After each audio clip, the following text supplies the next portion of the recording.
And so that tweet was, in a sense, me reaching out to those hundreds and thousands of youngsters who want to play a role, who want to build something in this very exciting and emerging time, exciting and changing time. So that was the intention. I was frankly extremely surprised by the 1,300 plus emails that I got in 24 hours. And I stand true to my promise. I will try and engage with and mentor as many youngsters as I can, and hopefully have many of them become successful. Absolutely. So lots of partnerships going to be built soon.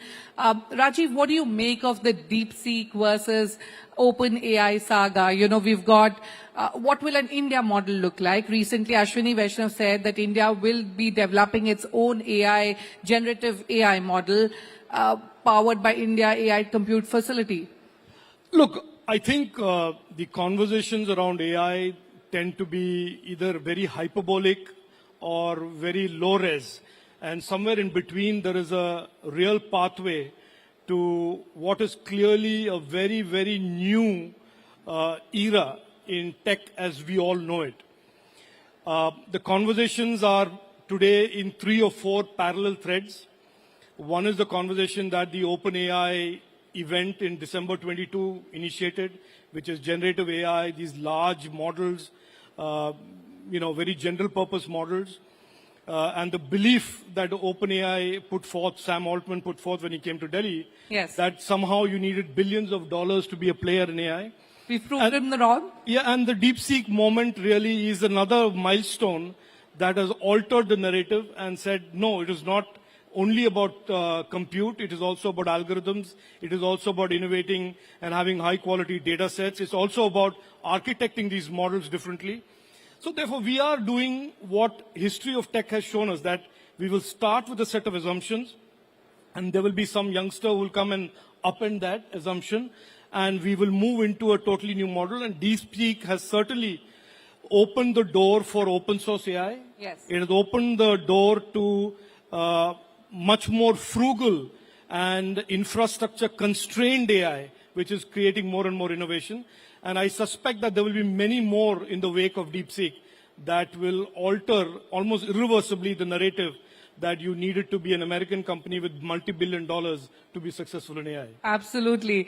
You know, Rajeev, in your recent discussions, you've emphasized India's potential to lead in AI governance. So is it time for the age of governance AI, the killer app, as you put it? Look, I have maintained for many, many years, and this is coming from my experience as being part of Prime Minister Narendra Modi's team, that technology, the biggest at-scale deployment of technology is in government and governance. And the India DPI experience over the last 6 to 7 years has demonstrated how technology and use cases can really make very, very deep impacts in people's lives, in governance and democracy. I continue to maintain my view that if you just extrapolate that graph of the India DPI and add on and layer AI onto it, that's Gov, and I've called it Gov.ai, will be the biggest use case for AI. Okay. Just a few days ago, Satya Nadella said, look, AI is a problem searching for a use case. Yes. And I would humbly submit, and I'm not the last word on it, I will acknowledge that governance and use cases in governance, healthcare, agriculture, natural calamity prediction, a lot of these use cases that the government is going to deploy AI in will be the at-scale deployment of AI that we are seeking. Again, you know, picking up from what we're discussing right now at the recent AI summit in France, you highlighted the importance of governance in AI applications. How do you envision India's role in setting global standards as far as, ethical, transparent AI governance is concerned?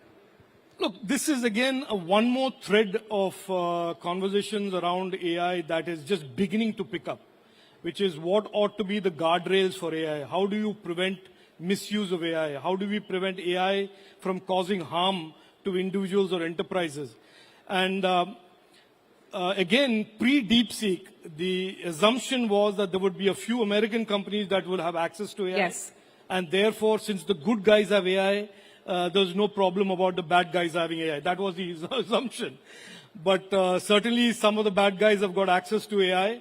And it will be the case that many people will have their own models and AI capabilities. So I think this conversation about what ought to be the guardrails to prevent harm and therefore to create a new classification of AI around safety and trust is a conversation that is just beginning to pick up. Sure. And I think the France Action Summit, AI Action Summit, the AI Safety Summit at Bletchley Park, which I attended, are essentially pointing to governments needing to come together and establish some sort of a global understanding of what ought to be the guardrails. It should not be regulation like the Europeans do, but it ought to be something that does not make innovation and guardrails appear to be binaries. These two can coexist. Yes. And it is for the countries of the world to discover what those guardrails are. Surely, and it will be the best of both worlds, like Yes. you said. Now, Rajeev, India has been a signatory to international agreements advocating for open and ethical AI. How do you see these commitments influencing both domestic policy and the broader tech ecosystem? Look, again, my own view on this is that we have talked about open in the context of open source versus closed. I think some countries and some companies have made an attempt to resist AI from going open source. I think it's a doomed to fail effort. Okay. AI will be open source. Countries like India, for example, will cold start our efforts using open source AI models, and so many countries will do the same. So the attempts to say, no, we will have these closed black box models, whether they are Gemini or whether they are OpenAI's ChatGPT, I think that has played out and has run its course. There will be more and more open AI. On the issue of ethics, Yes. I want to just make the point that ethics is again a very subjective phrase. What you think of ethics and what I think of ethics, what India thinks of ethics, what China thinks of ethics, Can be different, may be very yeah. different. So I would argue that the way we must move forward, and this is what the government of India and Prime Minister Narendra Modi ji has put forth since December 23, is to talk about safety, to talk about trust. Correct. That platforms ought to be, AI platforms, AI models ought to be trusted. They have to be safe. And from there follows a number of things, including algorithmic transparency, lack of bias, and then consequences if you are biased or error prone. So these are issues that will come if you make safety and trust the principal poles around the guardrails that have to be designed for ethical use, responsible use, etc., etc. Sure. AI has been the buzzword for several years now, and with the government's proactive approach to AI, including the India AI mission, what sectors do you believe will benefit most from AI integration in the near future? Look, this is an interesting question, and thank you for asking this. I think everybody looks at AI, everybody looks at outcomes of AI very differently. Yes. Somebody wants their search to be better, somebody wants their letters to be written better, articles to be written better. But Satya Nadella said this very beautifully 5 days ago, and I think this is really the only benchmark to measure AI, which is how will it improve, if you're a corporate, how does it improve your bottom line? If you're a country, how does it improve your GDP? And in the Indian context, our Prime Minister's vision of AI is that it must expand our digital economy, it must expand our innovation economy. We are today at about 14% of our GDP comes from digital and innovation. His target is that we should hit $1 trillion of innovation by the year 2027, which will become 1/5 of the GDP. So AI should be, in my opinion, as we see it, a kinetic enabler for GDP growth, Yes. for opportunities, for investments, jobs, and startups. So I think if you keep that front and center as the outcome that we should be focused on, then everything falls into place. Well, you've very clearly simplified that.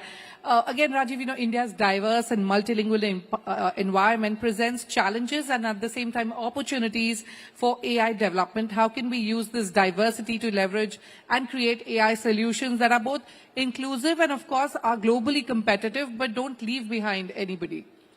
No, I think that is the India opportunity. I think the Indian government today and the Indian ecosystem, innovation ecosystem today are repositories of data, and therefore data sets that can be used by Indian startups and other entities to create expert models that are using these repositories of very high quality data to train through inference models that are going to be targeted at use cases in healthcare.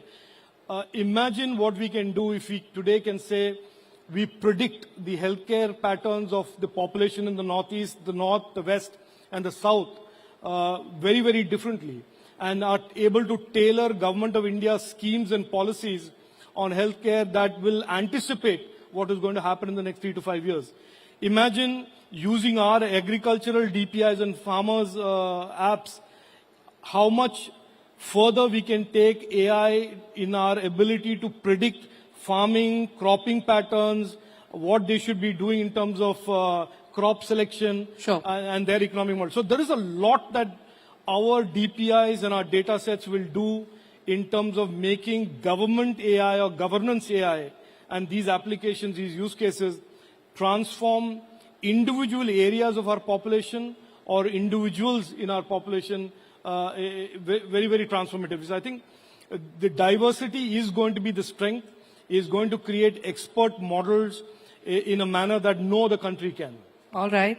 Let me now talk about the collaboration between the government and the private sector. It has been pivotal in accelerating India's digital infrastructure. How can this partnership be now taken one step forward to strengthen and accelerate AI and semiconductor development? Look, I have had the privilege and honor of working with our Prime Minister as a minister and then before that as an MP. Before he decided to send me to Trivandrum and then I lost an election. That's a different story. Look, he is firmly of the view from the minute that I met him and from 2015 when he launched Digital India that entrepreneurs and entrepreneurship are firmly part of our long-term India economic story.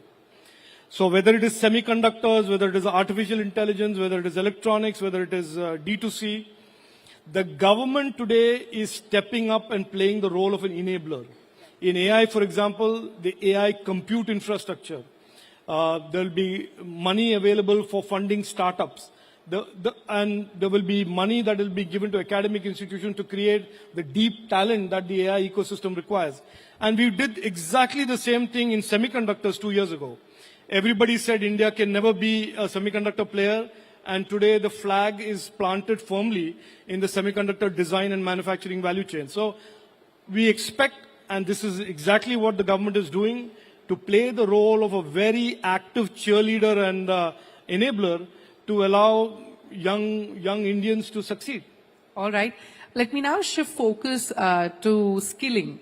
You know, as AI becomes integral to various sectors, how can India prepare its workforce really to adapt to these technological changes and again ensuring that nobody is left behind? No, look, this is the $100,000 million question. I mean, I think whether it is AI, whether it's semiconductor, whether we are talking about the next compute platforms, and whether you're servers or automotive, there is really deep talent, deep skills, deep capabilities that are required. It is no longer just about coding or programming. And so therefore, this is something that the Prime Minister recognized very well in advance. We did this very successfully in semiconductor, where we have completely created a curriculum change. We are funding centers of excellence. We are funding the infrastructure requirements for many, many colleges and universities. And the same model will be played out in AI. Okay. We understand, I mean we as in I shouldn't say we, I'm not in government anymore, but the government understands very clearly, the Prime Minister understands the critical nature of deep talent to the success of these sectors and is investing accordingly in building those capabilities. All right. You know, my next question, and you've touched upon this earlier, but you know, challenges like cybersecurity and infrastructure still remain. What strategies really should be implemented to address these issues and build really a resilient digital ecosystem? Look, I mean, I think you're asking me an unrelated question on cybersecurity, but I think you will find that even in cybersecurity, the kind of approach the government is taking, a lot of intelligence and smarts is being built into these platforms that CERT is building, which is not just about reacting to cyber incidents, but also proactively anticipating, especially since we live in a neighborhood where we have neighbors who are not terribly friendly, and we can anticipate influence operations given the open nature of our internet. There is a lot of work that is being done by the government and our security agencies in marrying AI and cybersecurity applications. And so some of those things will become visible and obvious over time.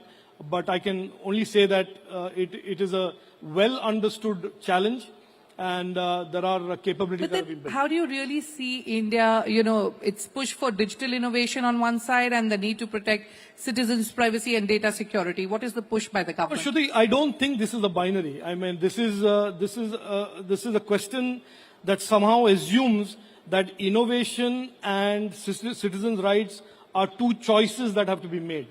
And the Digital Data Protection Bill that we legislated, the Government of India legislated and got Parliament passed, is an absolute shining example of how we don't have to choose. Okay. We can build, and we are building, and this collection of youngsters here is evidence of that. We are building one of the fastest growing, most exciting innovation ecosystems in the country. At the same time, we are not compromising an individual's fundamental right to privacy, an individual's fundamental right to data protection, which is what the Data Protection Bill is. So it is not a choice to be made. It is not a binary. Europe thinks it's a binary. India doesn't think it's a binary. We think we can handle both those challenges and continue to grow and expand whilst protecting our citizens. All right.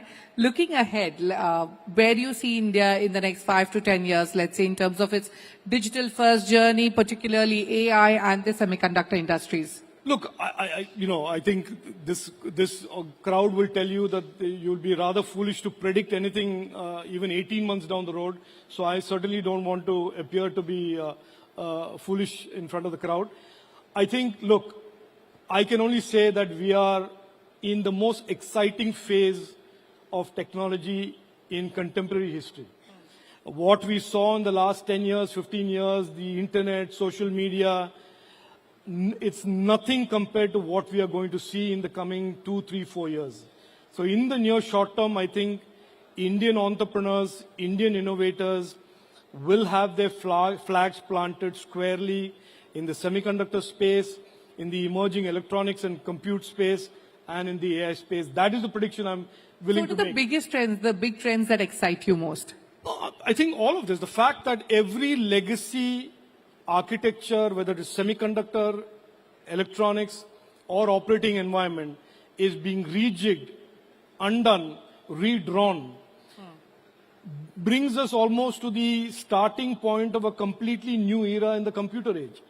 It's like the old time when Microsoft and Bill Gates came up with CP/M and DOS. In the old days, this is like we have come back to a starting point where we don't even know what the future operating system is going to look like. Is it going to be an LLM that is going to be an operating environment? We don't know what the semiconductor of the future is going to look like. Is it going to be many different types of ASICs with 1 or 2 GPUs? We don't even know what the compute platform is looking like. I mean, a laptop and a desktop has become history, and what will the compute platform look like? So we are almost at the start of a totally new era. Okay. In technology, and I think that is why it is the most exciting time ever to be a technologist or a spectator or an investor, as the case may be. And I was just telling somebody, I wish I was 30 years younger, because certainly I've never been as excited as I am today, excepting I'm an old grey-haired spectator to this whole excitement, while the youngsters get to enjoy most of the You're giving yourself very little credit, Rajeev, here. But let me wrap up by my final question. At the beginning of the interview, we spoke about your tweet and that you've received, about 1,300 emails in 24 hours. Yeah. What would be that one piece of advice that you're giving out and to our audience who are looking to start up in the AI space? Look, my only advice, if you want to call it advice or gyan or whatever it is, if you are in this, get it all in. This is not for the faint-hearted. This is not for somebody who's only talking about low-res, high-level kinds of conversation. If you are somebody who's a builder, somebody who wants to really go out and do something, impactful, this is the time to do it. There has never been a time like this take it from me. I've been around the block a few decades. This is the most exciting period in the history of technology. So grab it, build it, let's go. All right. On that note, we'll have to wrap up our conversation. Many thanks for your insightful conversation. It was an absolute honor speaking with you. Thank you. And thank you for being such a fabulous audience. Thank you so much.